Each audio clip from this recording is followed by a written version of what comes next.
Yog Vasishtha. Shri Ram continued, even childhood, the part of life which people ignorantly regard as enjoyable and happy, is full of sorrow.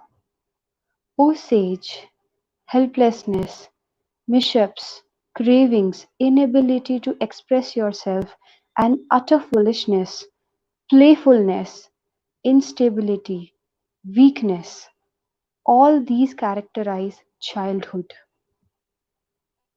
The child is easily offended, easily roused to anger, easily bursts into tears.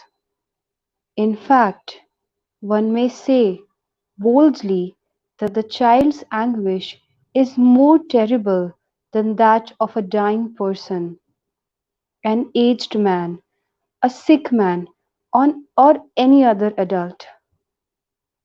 For in childhood one's state is comparable truly to that of an animal living in the mercy of others. The child is exposed to countless happenings around it. They puzzle the child, confuse the child, arouse in it various fantasies and fears. The child is impressionable and is easily influenced by the wicked. In consequence, the child is subjected to control and punishment by its parents. Childhood seems to be a period of subjection and nothing else. Though the child may appear to be innocent, the truth is that all sorts of defects, sinful tendencies, and neurotic behavior lie hidden and dormant in it. Even as an owl lies in a dark hole during the daytime, O sage, I pity those people who foolishly imagine that childhood is a happy period. What can be worse suffering than a restless mind? And the child mind is extremely restless. Unless the child gets something new every day, it is unhappy. Crying and weeping seem to be the child's foremost activity. When the child does not get what it wants, it looks as if its heart is broken. When the child goes to the school, it receives punishment in the hands of its teachers, and all this adds to its unhappiness. When the child cries, its parents, in order to pacify it, promise to give it to the world, and from then on the child begins to value the world, to desire the worldly objects. The parents say, I shall give you the moon for a toy, and the child believing their words, thinking that it can hold the moon in its hands, thus the seeds of delusion sown in the little heart. Though the child feels hot, heat, and cold, it is unable to avoid it. How is it better than a tree then? Like the animals and birds, the child vainly reaches out to get what it wants, and it is fearful of every elder in the house. Leaving this period of childhood behind, the human being goes on to the stage of youth, but he is unable to leave the happiness behind. There is subjected to numerous mental modification, and he progresses from misery to greater misery.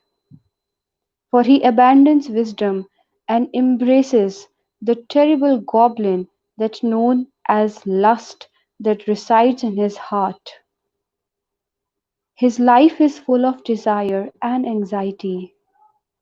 They who have not been robbed of their wisdom in their youth can withstand any onslaught. I am not enamored of this transient youth in which short-lived pleasure is quickly followed by long-lasting suffering, and deluded by which man regards the changing to be changeless. What is worse still, it is during youth that one indulges in such actions that bring unhappiness to many others. Even as a tree is consumed by the forest fire, the youth's heart is consumed by the fire of lust when his beloved leaves him. How much ever he may strive to develop purity of heart, the youth's heart is stained with impurity. Even his beloved is not present near him. He is distracted by the thoughts of her beauty. Such a person, who is full of cravings, is naturally not held in high esteem by good men. Youth is the abode of disease and mental distress. It can be compared to a bird whose wings are good and evil acts. Youth is like a sandstorm that disperses and dissipates one's good qualities. Youth arouses all sorts of evil in the hearts and suppresses the good qualities that may exist there. This is thus the promoter of evil. It gives rise to delusion and attachment. Though youthfulness appears to be very desirable to the body, it is destructive to the mind. In youth, the man is tempted by a mirage of unhappiness, and in the pursuit he falls into the well of sorrow. Hence, I am not enamored of youth. Alas, even when youth is about to leave the body, the passions that had been aroused by youth burn the more fiercely and bring about one's quick destruction. He who delights in this youth is surely not a man, but an animal in human garb. They are adorable, they are great souls, and they alone are men who are not overcome by the evils of youth, and who survive that stage of life without succumbing into its temptations. For it is easy to cross a great ocean, but to reach the other shore of youth without being overcome by its likes and dislikes is indeed difficult. Rama continued, in his youth, man is a slave of sexual attraction in the body, which is no more than the aggregate of flesh, blood, bone, hair, and skin. He perceives beauty and charm. Even if this beauty is permanent, there is some justification to the imagination, but alas, it does not last very long. On the contrary, every very soon the very flesh that contributed to the attractiveness, the charm, the beauty of the beloved is transformed first into the shriveled ugliness of old age, and later consumed by fire, or by worms, or by vultures. Yet, while it lasts, this sexual attraction consumes the heart and the wisdom of the man. By this is the creation maintained. When this attraction ceases, this samsara, the birth-death cycle, also ceases. When the child is dissatisfied with its childhood, youth takes over. When youth is plagued by dissatisfaction and frustration, old age overpowers it. How cruel is life! Even as wind tosses a few drops from a leaf, old age destroys the body. Even as a drop of poison, when it enters the system, soon pervades it. Senility soon pervades the entire body and breaks it down, and makes it the laughing stock of other people. Though the old man is unable to satisfy his desires physically, the desires themselves flourish and grow. He begins to ask himself, who am I? What should I do? When it is too late for him to change his life's course, alter his lifestyle, or make his life more meaningful. With the onset of senility, all the distressing symptoms of a physical breakdown like cough, white hair, hard breathing, dyspepsia, and emaciation manifest themselves. Perhaps the deity presiding over death sees the white roofed head of the old man as a salted melon and rushes to take it. As a flood cuts away the roots of trees standing on the river bank, senility vigorously cuts the root of life. Death follows and carries it away.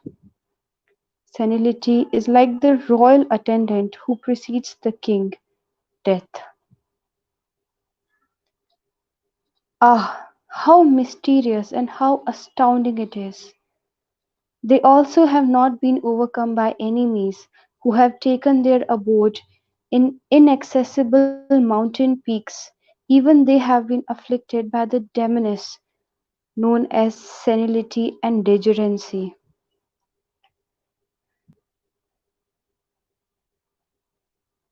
All enjoyments in this world are delusion, like the lunatic's enjoyment of the taste of fruits reflected in a mirror. All the hopes of a man in this world are consistently destroyed by time. Time alone, O sage, wears everything out in this world. There is nothing in creation which is beyond its reach.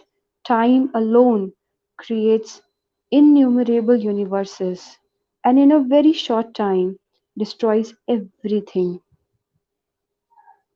Time allows a glimpse of itself through its partial manifestation as the year, the age, and the epoch, and its essential nature is hidden. This time overpowers everything. Time is merciless, inexorable, cruel, greedy, and insatiable. It is indeed time alone that appears as the destroyer of the universe, Rudra, the creator of the world, Brahma, the king of the heaven, Indra, the lord of wealth, Kubera, and the nothingness of cosmic dissolution. It is indeed this time that successively creates and dissolves the universe again and again. Just as even the great and mighty mountain is rooted on earth, this mighty time is also established in the absolute being, Brahman. Even though time creates endless universes, it is not wearied, nor does it rejoice. It does not come, nor does it go. It does not rise, nor does it set. To the lotus of youthfulness, time is the nightfall. To the elephant of lifespan, time is the lion. If the world there is nothing high or low, that time does not destroy. Even when all these are destroyed, time is not destroyed.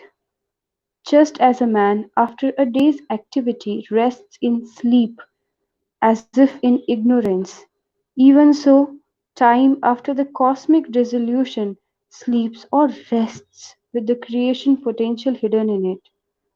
No one really knows what this time is. Besides the time I have just described, there is another time which is responsible for birth and death. People refer to it as the deity presiding over death. When time thus dances in this universe, creating and destroying everything, what hope can be entertained? All beings in this world are tainted with evil. All relationships are bondage. All enjoyments are great diseases, and the desire of happiness is only a mirage. One's own senses are one's enemies. The reality has become unreal. One's own mind has become one's worst enemy. Egotism is the foremost cause of evil. Wisdom is weak. All actions lead to unpleasantness. Pleasure is sexually oriented. One's intelligence is governed by egotism instead of being the other way around. Hence, there is no peace nor happiness in one's mind. Youth is fading. Company of holy ones are rare. There is no way out of this suffering. The realization of truth is not to be seen in anyone. No one is happy. The prosperity and happiness of others, nor is compassion to be found in anyone's heart. People are getting baser and baser by every day. Weakness has overcome strength. Cowardice has overpowered courage. Evil company is easily had. Good company is hard to come by. I wonder, time driving humanity.